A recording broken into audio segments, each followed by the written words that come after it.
afternoon, good evening, good metal. My name's Coop and welcome to the Spoken Metal Show. This is episode 19 and it seems only fitting that we talk about Randy Rhoads this week. He passed away on the 19th of March 1982. He was just 25. So it's this time of year we kind of remember him, and you see a lot of people talking about him and sharing stories, which is fantastic. I'd like to talk a little bit about Randy Rhoads and kind of the influence he had on my playing and my life and that type of thing, and maybe introduce some people who hadn't heard of Randy Rhoads before. If some kid listens to this and then suddenly goes away and listens to Randy Rhoads albums, I think they'll be better for it. Randy Rhoads, one of the greatest guitar players of all time, if you can measure guitar players, but certainly his influence is overarching and far-reaching, certainly from a metal point of view and a rock point of view, but even further than that, because Randy was obviously an incredible student of the instruments as well. Loved his classical music as well, and brought a lot of that into his playing. So he makes every guitarist's top of list, really. Certainly he's on there, even like obviously the metal guitar guys and the rock guys, but also it transcends that and goes into other people's list. He's always on there. No one ever would say he isn't a great player. And it probably came to his parents were music teachers, and when he started off playing in bands, he was teaching guitar at the same time as well. He was incredibly talented very, very early on, and dedicated student of the instrument. Passed away at 25 as well, that tragic accident, which I'll go into a little bit later, but is really kind of obviously started with Quiet Riot and did some great stuff with Quiet Riot. I'll talk a little bit about some of the songs that I really liked a little bit later on. But started with Quiet Riot, and started to make a noise, literally and figuratively, with them. Apparently there's rumours that he shared the same bill as Van Halen early on. That would have been insane to see Eddie and Randy. But then, obviously, the biggest sort of break and the biggest sort of prominence was in '79 as he auditions for Ozzy Osbourne. At the time, Ozzy had left Black Sabbath, or rather been sacked from Black Sabbath, and was kind of like in a bit of a spin, really. I think they were looking for a way of kind of launching his solo career, and he must have gone through a ton of guitar players. The list is probably endless. There was probably a lot of players that time all stepping up to try and be Ozzy's next guy, and apparently he did the audition on a very small practice amp or something and that, and just started wailing, and Ozzy was blown away. Whether he was kind of compass, then we don't know, but and subsequently he joins Ozzy, and then we get Blizzard of Oz. Arguably, it's not arguable, it's inarguably the great one of the greatest metal albums and rock albums of all time. There is not a bad song on it, and there's some absolute stone classics on there. Mr. Crowley, Crazy Train, Suicide Solution. These are all bona fide hits that Ozzy regularly, and if not always, I don't think Ozzy has played a set ever in his life that didn't have those songs in or more. It's a huge part of bringing Ozzy kind of back. He probably, along with Sharon and some other people, he probably saved Ozzy. He really did. He wasn't a drink and drug guy. Pretty straightforward, pretty straight guy. See the bikers outside there giving it the beans, okay.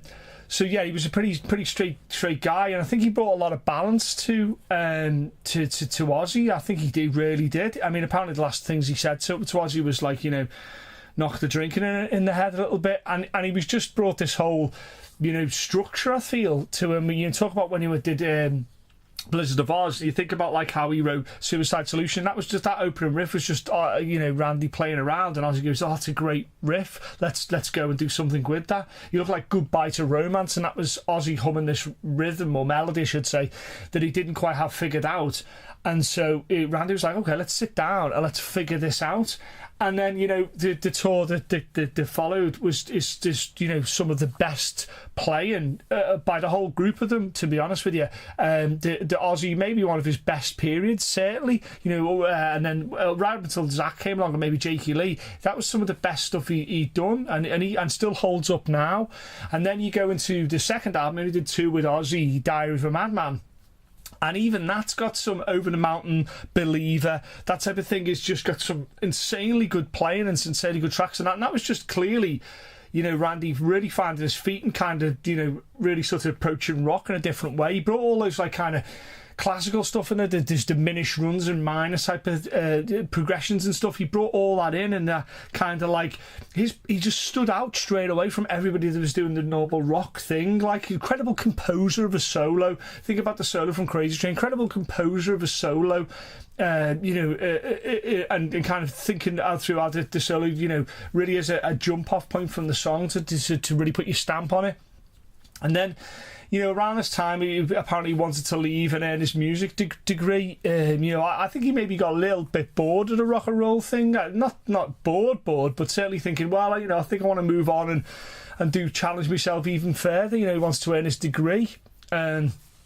Which is, incredibly admirable, and I think that's probably what he would have gone to do, maybe doing another couple of albums with Ozzy, and then when Ozzy stepped back and just kind of did more guitar-based stuff, and more classical stuff, and it's almost as iconic as Randy himself is the guitars that he used as well. The three sort of classic iconic ones that you see the picture of the Rhoads' tomb and stuff, and you see on most albums is the polka dot V and the Carl Sandoval one, and the Gibson Les Paul, that's 74, the Alpine White one, and the Jackson V, the Concorde one as well. These are iconic guitars, iconic. That polka dot V is, it's one. It follows in with all the famous guitars of all time. It follows in with that, certainly in the metal and the rock community. And he was a fabulous endorser of Jackson, Randy Rhoads. I remember reading a story that he when he was doing his signature model, and obviously his fingerprints are all over that, literally and figuratively, about choices of pickups and designs and everything.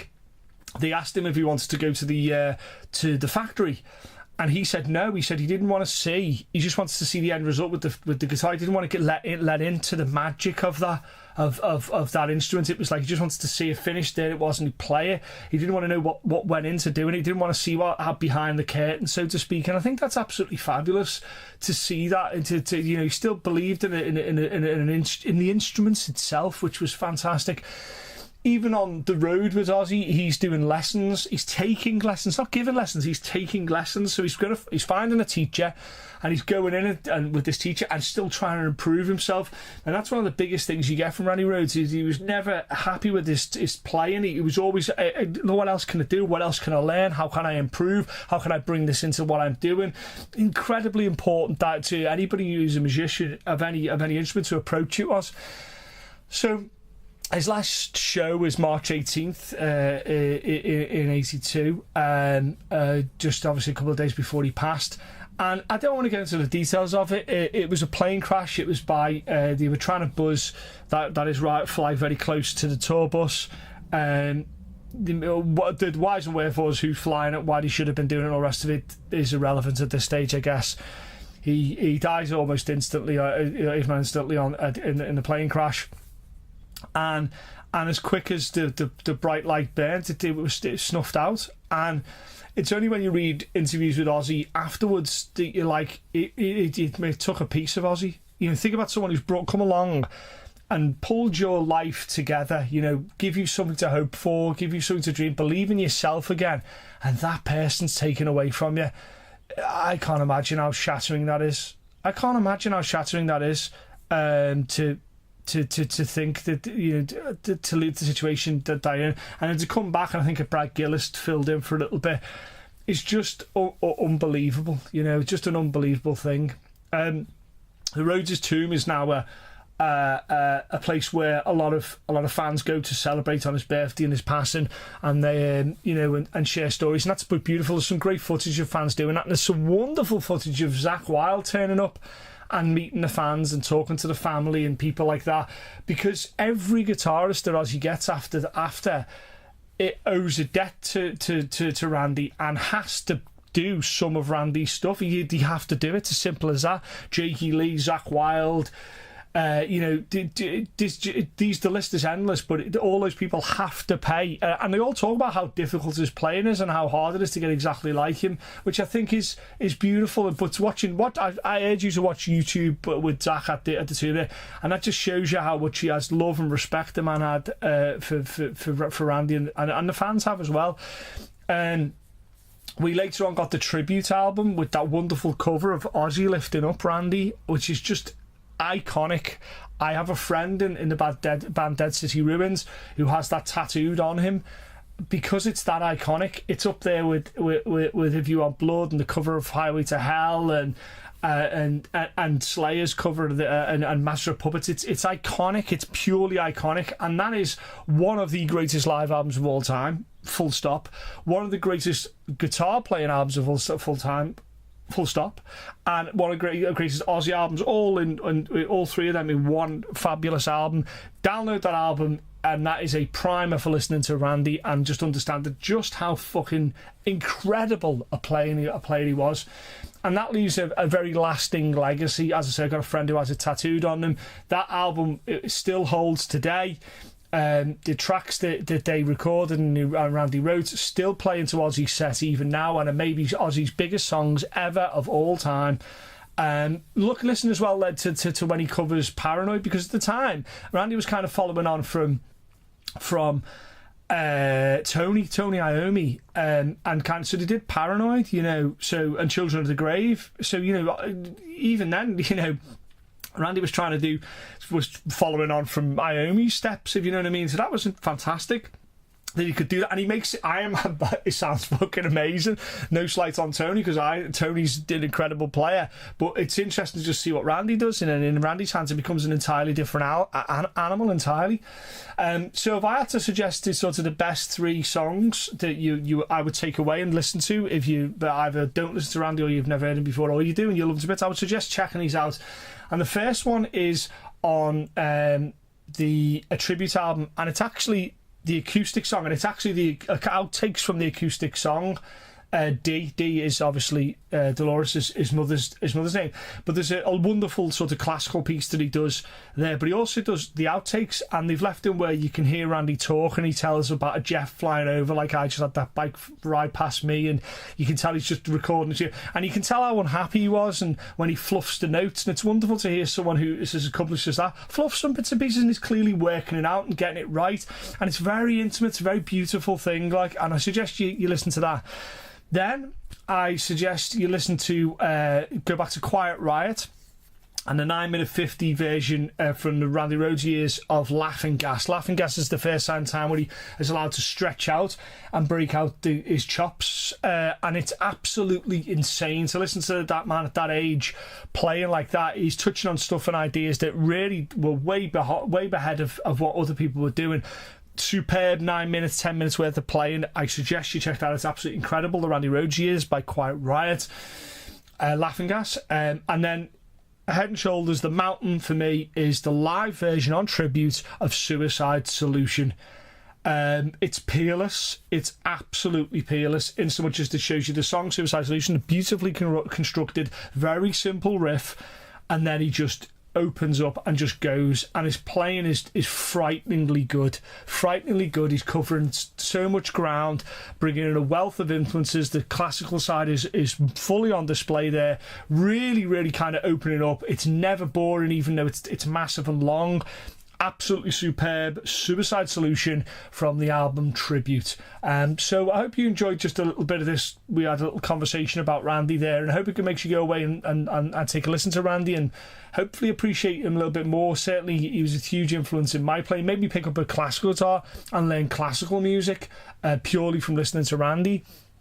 But then he also maybe approached and become more of a student to the instrument, booked my ideas up from a practice regime point of view, maybe learn the instrument a lot more. And I believe that's his longest standing legacy, as well as writing some of the greatest kick-ass songs of all time. Check out After Hours on YouTube After Hours, watching Ozzy play and watch him play in there. And this teeny tiny little guy with this massive V, just absolutely shredding. You're very sorely missed, Mr. Rhoads, and I hope that a lot of people enjoy and go back and listen to your music. Thanks for listening, guys, and I'll speak to you later.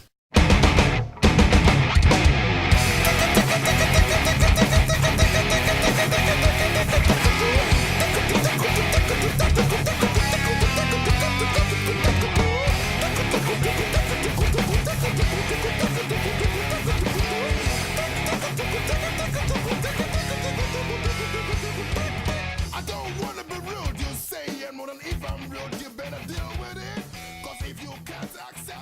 deception.